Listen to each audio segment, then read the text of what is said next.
quality import. Can you please explain lang ano bang pagbagan ng decision mo eh? Regarding our import, Bentley is our residence import. So in terms of familiarity with our locals, nandun na siya. So talagang hindi na siya umabot ng first game namin, but he was here already.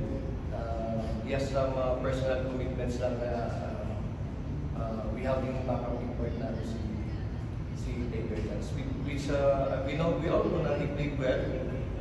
Hindi man tayo kumuha ng hindi rin ayos, but talagang we have a commitment with Bentley based on our last conference.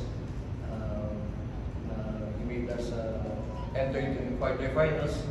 So yun, we just discussed yung mga lapses namin during the latter part of that conference which he played, which he agreed also. So karon ng mutual understanding na talagang he'll be back as our residence import ng North Bentley.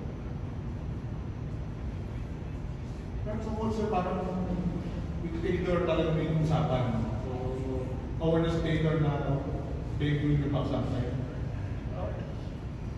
So, we all know na it's hard na magsabihin lang pag kinuha mo si Taylor, nasabihin mo na temporary import na. Hindi mo lang ganun.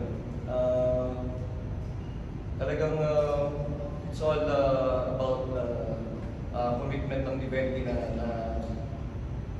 he has some personal commitment. That's why we need to get an import na pwede maglaro during our first games na.